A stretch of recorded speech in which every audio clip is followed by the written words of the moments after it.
My daughter-in-law, Chloe, stood in the center of the kitchen and told me there was no place for a loser at her Thanksgiving table. She said it while pouring expensive almond milk into a coffee maker I had bought, wearing a cashmere sweater I had gifted her. Her voice was light, almost conversational, as if she were discussing the weather rather than excluding the woman who paid the property taxes. "We're hosting the Harrisons and the Volkoffs this year." "Sandra," Chloe murmured, not looking me in the eye. "David's trying to secure a partnership, and these people are highly influential. Having a retired school receptionist at the table, it just doesn't fit the image. It's a very curated evening. I'm sure you understand." I sat at the breakfast bar holding my ceramic mug. I didn't raise my voice.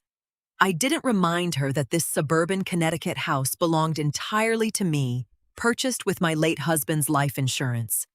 I didn't point out that my son David had begged to move in 3 years ago after his business failed.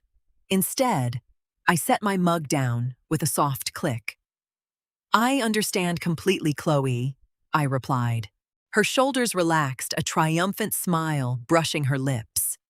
She assumed my silence was submission. She thought I would spend Thanksgiving locked in my small downstairs guest room, eating a microwave meal while her wealthy guests laughed upstairs. As I watched her walk away, her heels clicking on the hardwood floors I had paid to refinish, I unlocked my phone. A quiet plan began to take shape, built entirely on numbers and boundaries. If I was too much of a loser to sit at her table, I was certainly too much of a loser to keep financing her life. I opened my banking app, ready to make my first move. I spent the afternoon in my downstairs bedroom, which Chloe had slowly relegated me to over the past 2 years. Originally, I had the master suite, but when Chloe complained that the stairs were too hard on her knees during her second pregnancy, I moved downstairs to accommodate her. I never moved back. I pulled up my master spreadsheet.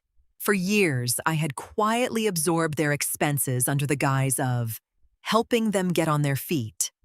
I looked at the recurring monthly charges. There was the $680 lease payment for Chloe's luxury SUV, which was registered in my name to secure a lower rate. There was the $350 premium grocery delivery subscription, the $120 high-speed fiber internet bill, and the $400 monthly payment for my grandson's private tennis coach. On top of that, I paid the entire electricity and gas bill for the house, averaging $500 a month. David and Chloe only covered their own personal credit cards, while David's salary went toward investing in their future. My fingers did not tremble as I tapped the screen. I began with the auto-pay settings. I canceled the recurring utility transfers, shifting the billing accounts back to David's email address. I terminated the grocery subscription. Next, I called the leasing company for the SUV. Since the lease was in my name, but the payments came from my secondary account, I informed them I would be returning the vehicle at the end of the week. When I logged out of my accounts, my monthly expenses had decreased by nearly $2,100. I felt no guilt, only a strange, refreshing clarity. I had spent years buying peace, but I had only succeeded in purchasing my own invisibility. I walked out to the mailbox to retrieve the afternoon post. Inside was a thick envelope addressed to me from a local real estate agency. The timing couldn't have been more perfect. The first crack in Chloe's curated world appeared on Monday morning. I was sitting on the back porch with my knitting when I heard the front door slam. A few moments later, Chloe stormed into the kitchen, clutching her phone like a weapon. "Sandra!" She gasped, her voice sharp. "Did you cancel the Whole Foods delivery? The driver just texted saying our account has been deactivated. I have a luncheon planning session today, and I don't have the organic ingredients for the artisanal salads." I didn't look up from my knitting. "I did, Chloe," I murmured, counting my stitches. Since I won't be participating in the family dinners or hosting any guests, I realized my grocery needs are much simpler now. I'll just buy what I need from the corner market. But what about us? she demanded, her face reddening. We use that account. You can't just cut it off without warning. You are adults with your own income, I replied, keeping my tone perfectly flat. I'm sure you can set up your own account with your credit card. She scoffed, muttering something about my petty attitude, before retreating to her phone to fix the issue. But the peace she expected didn't return. An hour later, the house went completely silent. The high-speed fiber internet, which supported her daily social media uploads and David's home office, had been downgraded to the most basic, slowest package available. When David came downstairs, rubbing his temples and complaining about his Zoom meetings dropping, Chloe glared at me. She expected me to apologize, to offer my credit card to upgrade the service back to premium. Instead, I folded my knitting, stood up, and went to my room. The house was beginning to feel cold, and it wasn't just because of the autumn wind. They had no idea that the utilities were next. On Wednesday, Chloe approached me with an artificial smile that immediately put me on alert. She stood at the doorway of my bedroom, leaning against the frame with her arms crossed. Sandra, we need to talk about your room. She started, her eyes scanning my modest space. For the Thanksgiving dinner, we're setting up a professional bar service. The layout of the house means the bartenders need a staging area close to the dining room. Your bedroom is perfect for it. We were thinking you could stay at the local Holiday Inn for the weekend. I can find a coupon online. She wasn't asking. She was dictating. She expected me to balk, to cry, or to complain to David. That sounds like a very thorough plan. Chloe, I replied, my voice steady. I will have my things out of here by tomorrow. Her eyes widened in surprise. She had prepared for an argument, but my easy compliance disarmed her. Oh, well, great. I'll let David know he doesn't need to help you pack. Once she left, I didn't waste a second.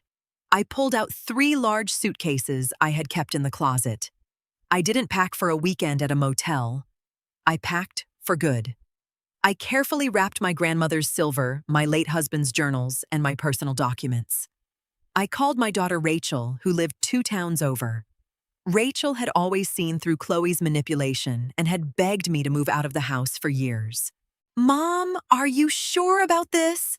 Rachel asked over the phone, her voice filled with concern. I've never been sure, sweetheart, I replied. I'll be at your place by tomorrow evening. Keep the spare room ready. I loaded the suitcases into my sedan under the cover of dusk, while Chloe was out picking up her dry cleaning. I was leaving the shell of my old life behind, and they had no idea I was taking the entire financial foundation with me. The temperature in Connecticut drops rapidly in late November. By Thursday morning, the house was chilly.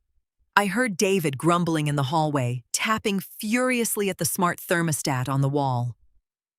Chloe, did you mess with the Nest app? He yelled upstairs. It's 60 degrees in here and the system isn't responding. I didn't touch it, Chloe shouted back. Ask your mother. She probably broke it. David marched down to my room, but I was already standing in the kitchen sipping my tea. Mom, is there something wrong with the heating? He asked, his tone laced with irritation. No, David, I replied. I simply transferred the gas and electric accounts out of my name. The utility company requires the new occupant to establish service. Since you haven't done that yet, they put the system on emergency standby. David stared at me, his mouth slightly open. You shut off the heat in November. I didn't shut it off. I stopped paying for it, I corrected him calmly. You have the phone number. You can call them and put your own credit card on file. It takes about 5 minutes. Before he could process this, Chloe rushed into the kitchen staring at her phone.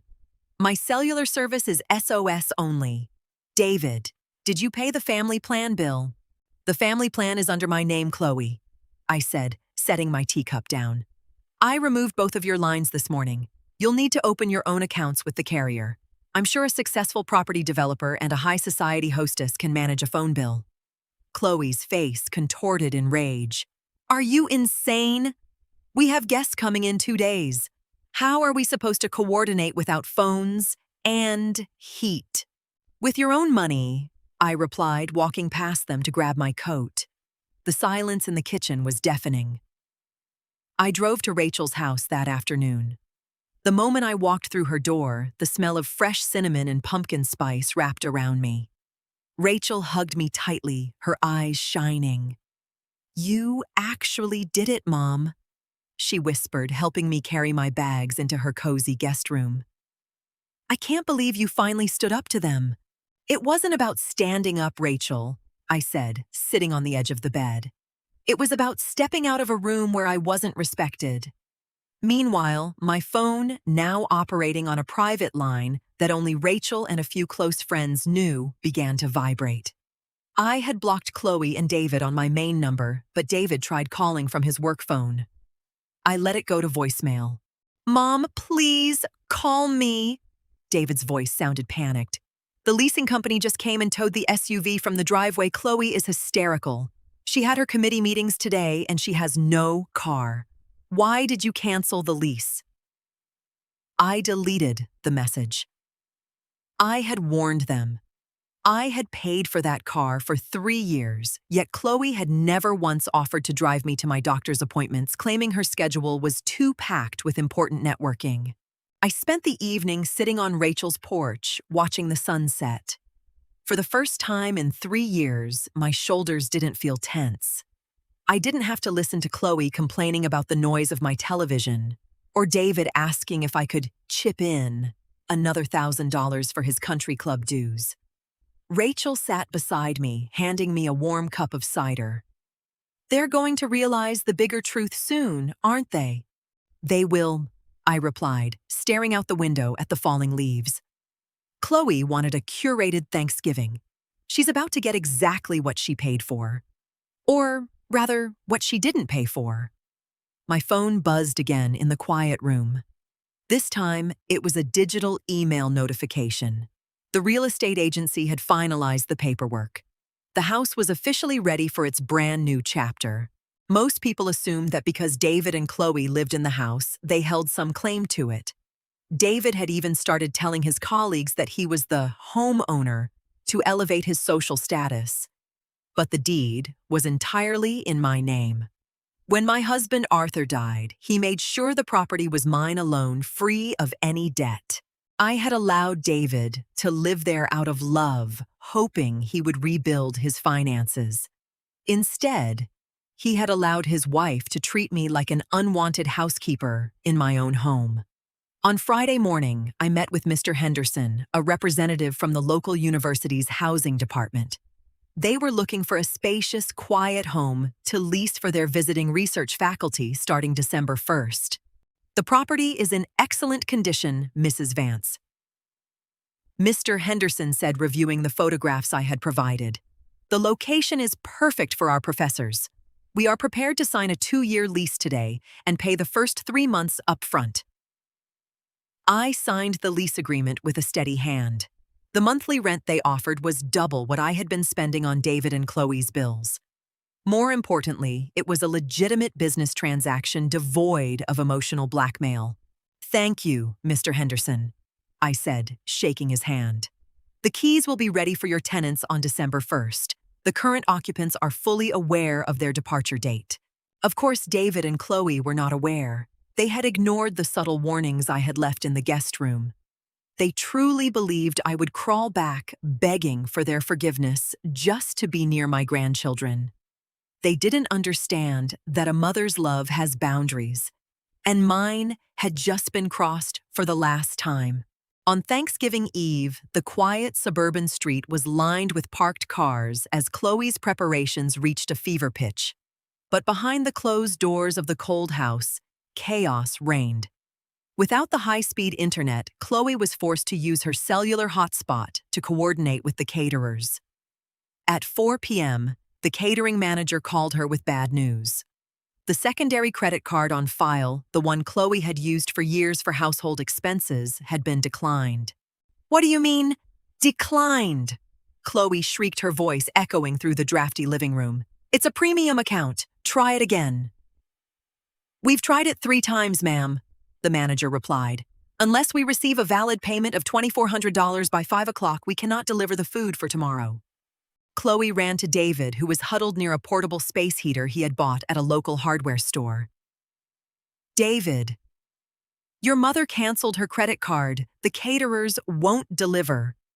David's face went pale. He tried calling my number again, but it rang straight to voicemail. Frustrated and desperate, they drove to Rachel's house, parking their shivering sedan in the driveway. Chloe didn't even knock. She pounded on the door. When I opened it, she pushed past me, her eyes wild.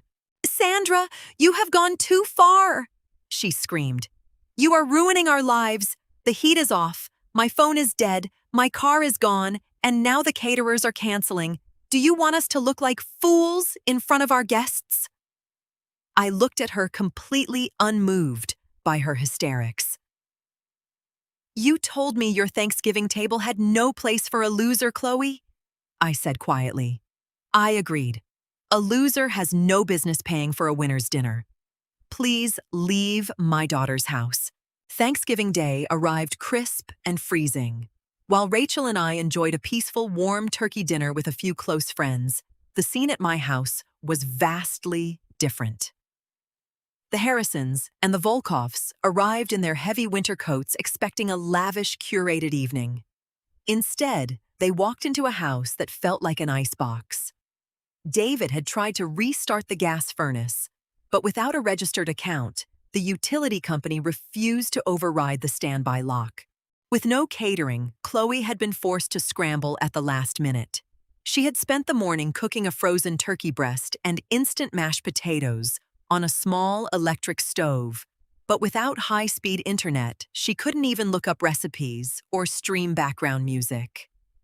The guests sat huddled around the dining table, wrapped in their wool coats, sipping cheap wine that David had rushed to buy at the gas station. The illusion of success was shattered.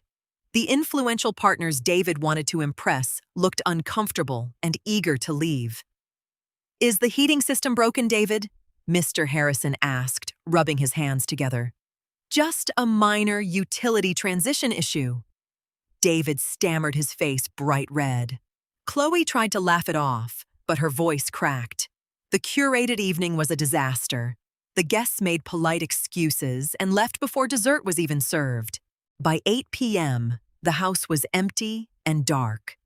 That was when David found the official notice I had taped to the front door before I left. It was a copy of the university lease agreement, along with a formal notice to vacate by November 30th. David called Rachel's house from a neighbor's landline, his voice trembling. "Mom, is this a joke? We have to leave by Monday." "It's no joke, David," I replied, keeping my voice steady. The new tenants move in on the morning of December 1st. The transition was swift and quiet. David and Chloe had no legal recourse. The house was mine, and they had never signed a lease or paid a single cent of rent. They spent the weekend frantically packing their belongings into a rented moving truck, moving into a small, cramped apartment across town, one they could actually afford on David's salary. Chloe tried to post a long, dramatic rant on social media about how her toxic mother-in-law made her family homeless. But without her wealthy friends' support, the post received only a few confused comments.